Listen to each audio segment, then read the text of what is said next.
Hi, my name is Lakita Zachary, and this is the score report presentation. All right, this is EFD 620 measurement and evaluation class. The score report presentation will feature Unit 1 through 3 assessment for this class. All right, so looking at the demographics, so this assessment was given to 57 students in my third and sixth period health education class.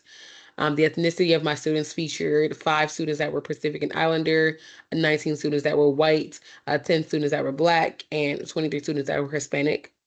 Looking at the gender of my students, I had 55% that were boys and 45% that were girls. All right, so now looking at the background of the assessment, this was, of course, within my health education class, which is required to graduate. Students do have to make 70% or better in order to receive credit for this course. In this course, it is predominantly ninth grade students, unless there are other grades that did not take the course. It does align specifically with the DeKalb County curriculum, which of course aligns with the GSE and SHAPE standards, Georgia Standards of Excellence, and the SHAPE standards. We did give a summative assessment after units 1 through 3, which of course features safety, healthcare, and communicable diseases. Standard number 1 talks about the comprehension of concepts within health education, whereas standard number 3 talks about the validity and students being able to have health literacy. The purpose of this assessment, so the first purpose of this assessment was for the 3 health teachers here at Champley High School to come together and gather data in PLC formats. We then wanted to make sure that we administered a common assessment. And then, of course, we then can see the data and plan to reteach or remediate. This was taught in the spring 2025 semester, whereas our goal was 70% pass rate per class. The assessment format, so it did feature 10 multiple choice questions, whereas of course each question was worth 10 points. We did teach this lesson prior to giving the assessment. It was not a recent assessment or a recent unit, but we did want to go ahead and give this assessment in a PLC format so that we can receive data. All right, so as we looking at the assessment results, like I mentioned, this was a previous unit taught, but a recent assessment given. So as we look at the assessment results, we did have 42.1% to master versus 57.9% not to master. As we look even further into the performance bands, we'll see that only 5 students were in the advanced range versus I believe that's 19 students and 9 students within the proficient and basic band. Below basic, we did see 9 students make below basic, whereas we had 19 to perform under the below basic level. So that means on average, 65.8% of our students, or on average, students were made 65.8%. All right, so then from there we can look at the issues, trends, and implications relating to this test. Here at Champley High School, we do have lots of ELL students. As we've seen in the demographics, 23 of my students of the 57 were Hispanic students. So we do have the ELL students with specific accommodations, whereas Spanish is their number 1 language. Furthermore, looking into comprehension and memorization, of course, with students that are ELL, there is a level of comprehension that they do have to have in order to take the assessment. And it's, of course, it's kind of tough for students who are not English speakers to have to translate and, of course, comprehend, then translate back to English. Of course, that will take a lot of time for them to do within the short class periods that we have. Furthermore, comprehension versus memorization. So, for the remaining of my students, is it a piece of comprehension versus memorization for them? And so from there, I can then ask questions such as: Are they actually learning the information? Are they memorizing the information? Did they just do the work of the unit? Are they actually reading, and are they actually comprehending what the question is asking versus what they're writing or versus what they're selecting? Did they do the guided notes, or was this a way of teaching that wasn't as effective for what they needed to make on this assessment?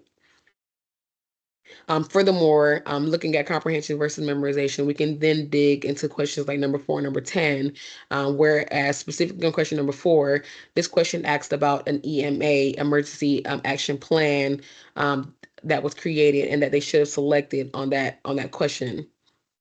Um, as I look at question number 4, we actually did a project in class where they did create an emergency action plan, whereas it was called a quick response guide project, but it was an emergency action plan that they actually created. And so as they missed question number 4 versus what we actually did in class as a project to support question number 4 on the assessment, there was a disconnect. So the issues and trends that we see there, we'd have to remediate and reteach as well as try to connect that back and forth. Furthermore, as we look into question number 10 asks about antibodies that are specific to white blood cells. And so the question did ask, was it T cells or was it B cells? And then, of course, we asked 2 other distractor answers that connected to the white blood cells. And so, of course, students had to comprehend and make sure that they understood what the question was asking, and then, of course, select the correct answer. Even further, as we look at number 4 and number 10 on the form that we have here, we see that only 12 students got number 4 correct, with only 17 getting question number 10 correct. As we look further down, for example, into question number 2 or number 7, we have 42 of 57 students get those answers correct. And of course, that is a trend that we see throughout the test. All right, so areas of celebration, I really just appreciate this data in itself. I appreciate the data just to show and identify where students might have went wrong. For example, we were able to kind of pull out question number 4. We're able to see within question number 10 as to how many students got that question correct versus incorrect. And of course, we can then from there, as we look at the weaknesses, we see that the average was only 57% versus what we'd like with 70%. So we're able to pull out question number 4 and number 10, and then we're able to identify it as an area of weakness and being able to remediate and reteach as necessary. All right, looking at the piece of memorization versus comprehension, once again, we're able to ask questions of if did they actually learn, how did we perform in the units, and what we need to actually reteach. This was a unit where it was in the beginning of the school semester, and we did have lots of snow days where students were home and having to learn virtually and asynchronously. And so usually we will teach this lesson where it is a little bit more hands-on, where we're in class and we're able to collaborate and learn from each other, where we're able to use and pull from credible sources to actually teach this lesson. So it was a little bit different, and this might have even had a part in why the mastery might have been so low. Other than, of course, this also was a lesson that was taught previously versus this assessment was more sort of recent. All right, so next steps that we can see, skipping down to the interventions, of course, we need to reteach question number 10, and of course, we need to remediate question number 4. We need to go back and reconnect question number 4 to what we actually did in class, and to what the students actually performed and were able to demonstrate. Of course, reteaching the question number 10, clearly students just did not comprehend that question, and clearly students just did not understand what the question was asking. And of course, they then selected the incorrect answer. So reteaching that question and then connecting back to what we taught within the entire unit would be necessary. Of course, we can extend the health standards. So students will comprehend concepts related to health promotion as we see in unit number or in standard number 1, and then in standard number 3, demonstrate the ability to access valid information as it talks about health literacy. So from there, we can then extend parts of this unit into our next units.